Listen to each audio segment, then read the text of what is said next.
আমরা আপনাদের রাস্তাঘাট নির্মাণ করে দিয়েছি। জলের অভাব দূর করার জন্য পুকুর ও কুয়া খনন করে দিয়েছি।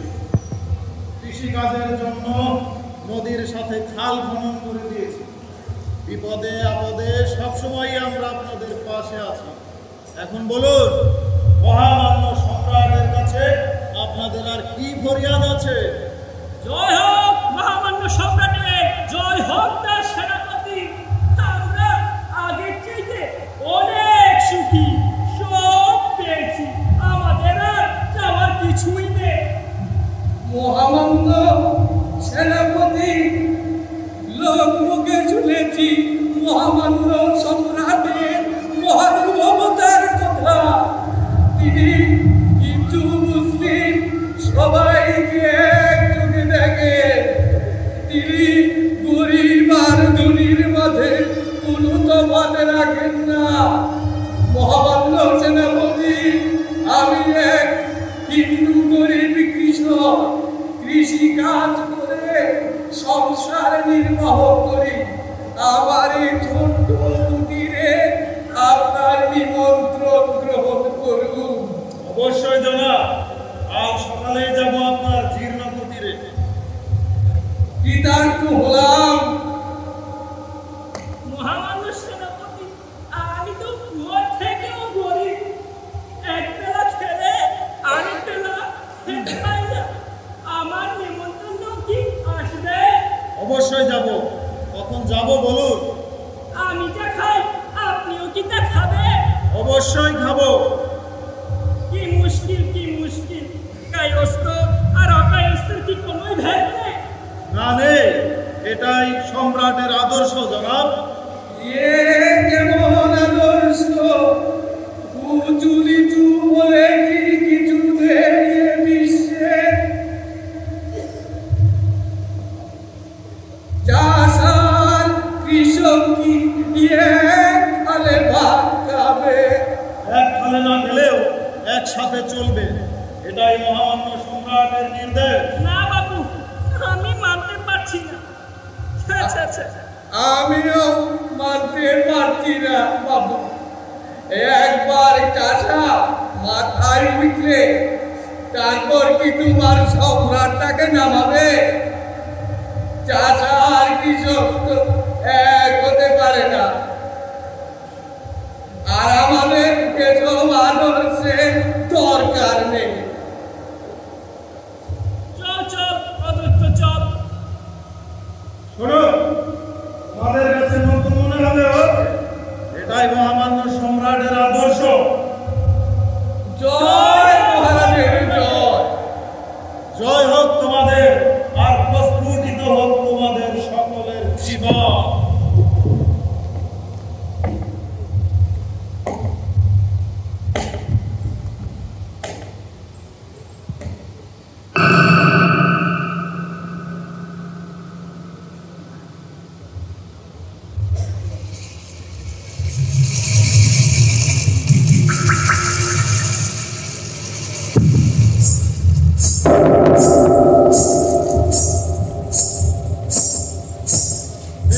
থামো থামো, কুকুরের শব্দ শুনতে পাচ্ছি।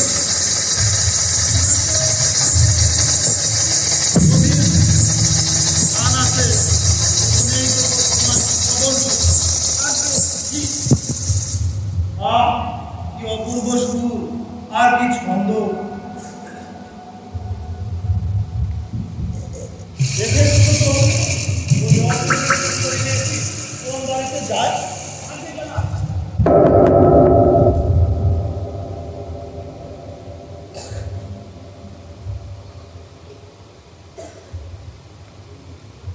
হে মহান পৃথিবীর অধিপতি, আমি তোমার সৃষ্টি।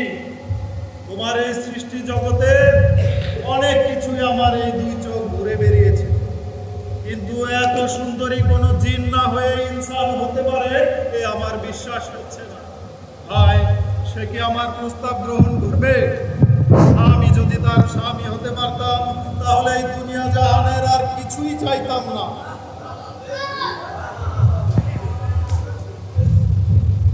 মহামান্য সেনাপতি, ওই অপ্সরী এই গায়ে এক ব্রাহ্মণের কন্যা, নাম তার জ্যোতি। জ্যোতি, সত্যি জ্যোতি, অপূর্ব সুন্দরী সেই জ্যোতি। যাও, একে নিয়ে এসো ওই ব্রাহ্মণকে, আমি তার সাথে সরাসরি কথা বলতে চাই। জি জনাব। লখনৌ সমরখণ্ড পুকারার ক্ষমতা আমি চাই না, কিংবা চাই না প্রভুর করি, যদি পাই তোমার মতো সুন্দরী অপ্সরী। মহামান্য সেনাপতি, এই যে সেই ব্রাহ্মণজি। প্রণাম মহামান্য সেনাপতি। প্রণাম। তা কেন আমাকে স্মরণ করেছেন মহামান্য সেনাপতি? শোনো ব্রাহ্মণ, তোমার ঘরে যে বিবাহযোগ্যা কন্যা রয়েছে তার নাম জ্যোতি, অপূর্ব সুন্দরী সেই জ্যোতি। সবিশেষ সৃষ্টিকর্তার আশীর্বাদ। তাকে কি পাত্রস্থ করবেন না? উপযুক্ত পাত্র যদি মেলে। জি জনাব, অবশ্যই করব। শোনো ব্রাহ্মণ, রাগ ঢাক না করে তোমায় সরাসরি বলি, তোমার কন্যাকে আমি স্বর্ণ গহনা ধন সম্পদ যা চাইবে তাই দিয়ে গ্রহণ করতে চাই। বলুন, রাজি তো? একই মহামান্য সেনাপতি, আপনি মুসলিম আর আমি হিন্দু, এ সম্পর্ক হয় কি করে? রাজপুরতে ঢেলে দেবো তোমার সারা বাড়ি, তোমার বাড়িকে আমি করে দেবো রাজপ্রাসাদ, তোমার মেয়েকে আমি রাজরানী করে রাখবো, প্রাচুর্য ধন সম্পদ যা চাইবে তাই দিব। প্রাচুর্য আমার দরকার নেই, আমি চাই সুখ, যে সুখ অন্তরের সুখ। আমি ব্রাহ্মণ, চুল বিকিয়ে দিয়ে মেয়ের বিয়ে দিতে পারবো না। আমাকে মাফ করে, আমি গেলাম। শোনো ব্রাহ্মণ, তোমাকে 1 মাসের সময় দিলাম, 1 মাস পর আমি আসবো, যেভাবেই হোক এই বিয়ে হবে। 1 মাস পর এসে তোমার মেয়েকে আমি জোর করে তুলে নিয়ে যাব। চলো।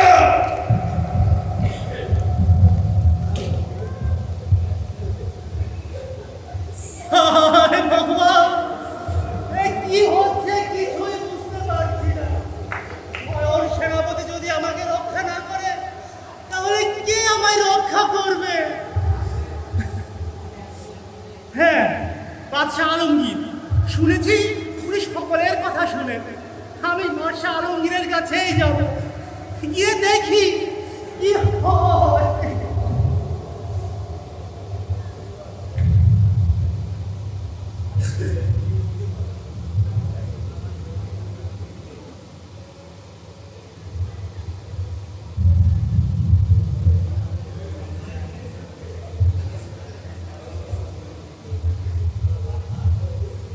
যাও যাও, এখন দরবারের সময় শেষ। কাল এসো, এখন সর্বত ছাড় দেবে না, চলে যাও। আমি অনেক দূর থেকে আসছি, আমাকে ঢুকতে দিন। অনেক জরুরি কথা আছে বাদশার সাথে। প্রহরী, লোকটিকে আসতে দাও। প্রণাম মহামান্য বাদশা। তা কি জন্য এসেছেন? আমি বিষ্ণুপুর গ্রামের একজন গরিব ব্রাহ্মণ। আমার মেয়ের নাম জ্যোতি। আমি অবাক হচ্ছি মহামান্য বাদশা, আপনি আমার মেয়ের নাম জানলেন কি করে? আপনার মেয়েকে দেখে আমার সেনাপতি পাগল হয়ে তাকে রাজরানী করার জন্যে পাগল হয়ে গেছে, ঠিক না? আমায় ক্ষমা করবেন মহামান্য বাদশা, এই কথা আপনি আগে থেকেই জানলেন কি করে? বলুন, আপনি যদি রাজি থাকেন তাহলে নির্ভয়ে বলুন, আমিও আপনাকে অনেক উপঢৌকন দেব এবং দেব আমার রাজ্যে, আমার রাজপ্রাসাদে আপনার ঠাঁই দেব মাসোহার। আর যদি রাজি না হয় তাহলে কি গর্দান নেবে? এরকম কোনো উদাহরণ আমার রাজ্যে দেখেছেন ব্রাহ্মণজি? না, তবে আমি কি এর কোনো প্রতিকার পাবো না? অবশ্যই পাবেন। আপনি নির্ভয়ে চলে যান, নির্ভয়ে ফিরে যান এবং কাল যাপন করুন। প্রহরী, ব্রাহ্মণজিকে সব বুঝিয়ে দাও এবং উপযুক্ত পদ খরচ দিয়ে সসম্মানে পৌঁছে দেওয়ার ব্যবস্থা করুন। জি জনাব। আর 1 মাসের মধ্যে আমার সেনাপতি যাতে ব্রাহ্মণের বাইরে না যেতে পারে সেই ব্যবস্থা করবেন। জি হুজুর, চলুন। হে মালিক, তোমার এই বিশাল সাম্রাজ্যে নিয়োগ করে আমি যে সুফল পাচ্ছি তার জন্য তোমাকে ধন্যবাদ, কৃতজ্ঞ। আলহামদুলিল্লাহ, তোমার অনুগ্রহ থাকলেই কেবল আমি তোমার মানুষকে সুখ দিতে পারবো। আলহামদুলিল্লাহ।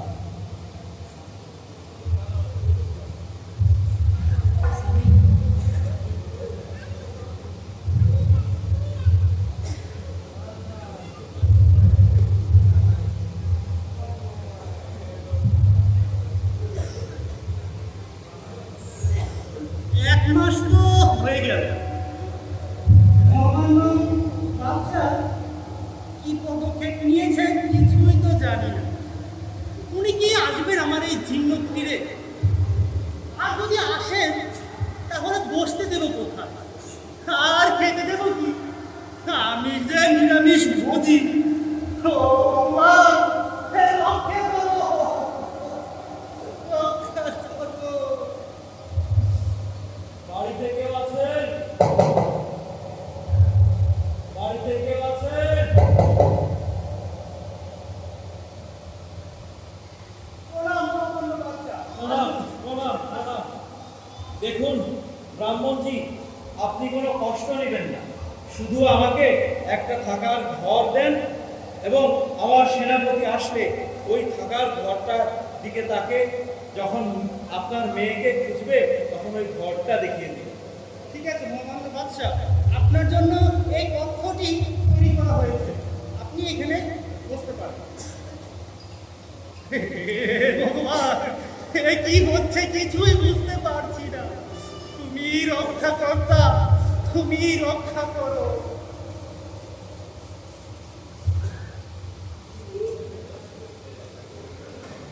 ওহে ব্রাহ্মণ, কোথায় তুমি? কোথায় তোমার কন্যা জ্যোতি? বলো, আমার প্রতিশ্রুত কথা অনুযায়ী আমি এসেছি। এক মাস শেষ, বলো কোথায় তোমার কন্যা জ্যোতি? জ্যোতি, জ্যোতি। ও বাচ্চা, মৃত্যুর জন্য প্রস্তুত হও। মহারাজ, ক্ষমা করে দিন মহারাজ, আমাকে মারবেন না মহারাজ। আমার দুইজনই স্ত্রী হুজুর, তারা বিবাহ হয়ে গেছে হুজুর। মাফ করেন আমায়, মাফ করেন, মাফ করেন হুজুর। আমাকেও ক্ষমা করে দিন হুজুর, আমায় মারবেন না। না, যে দায়িত্ব দিয়ে তোমাকে প্রেরণ করা হয়েছিল সেই দায়িত্ব পালনে তুমি ব্যর্থ হয়েছো। মৃত্যুদণ্ডই তোমার একমাত্র আমায় দণ্ড। ক্ষমা করে দিন জনাব, আমায় ক্ষমা করে দিন। আমি দূর দ্বীপান্তরে চলে যাব, আর কখনোই আপনার এই রাজ্যে আসবো না। আমায় ক্ষমা করে দিন জনাব। তাহলে অস্ত্র সমর্পণ করো, এই অস্ত্র সমর্পণ করলাম। পোশাক সমর্পণ করো, পোশাক সমর্পণ। তোমার দায়িত্ব থেকে পদত্যাগ করে এ রাজ্য ছেড়ে তুমি চলে যাবে অন্য রাজ্যে, দ্বীপান্তরে।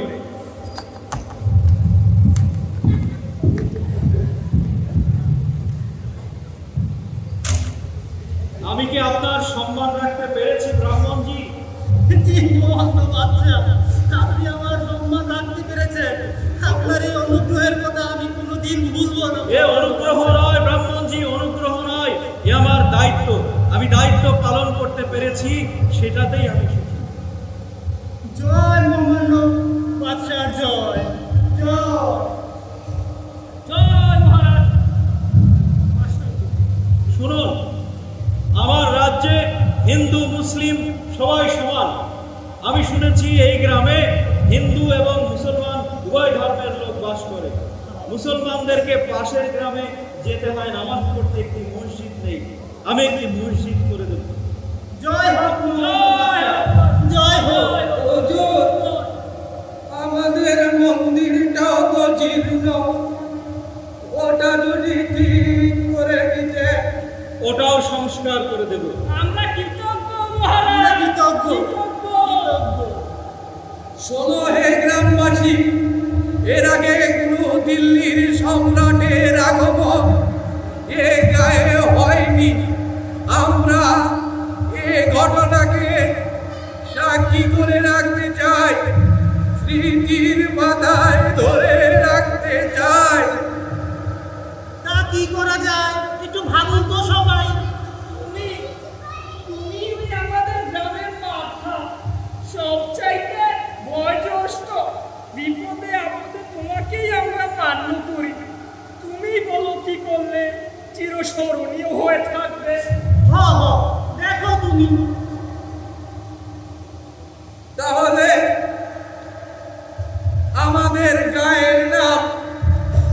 বিষ্ণুপুর থেকে আলমগীর নগর রাখা যায়। হ্যাঁ তা ভালো কথা বলছো। বিষ্ণুপুর বিষ্ণুপুর কোনো নাম হলো না, ঠিক বদলে বলছো। গেল। তাহলে আজ থেকে এই গায়ের নাম আলমগীর নগর। এই জিজ্ঞাসে গঞ্জন আমদারি বড় কিছু মানুষ সন্তান দুর্গম গিরিকান্তার দুস্তর বারবার লঙ্ঘিতে হবে রাত্রি নিষেধ, যাত্রীরা হুঁশিয়ার, যাত্রীরা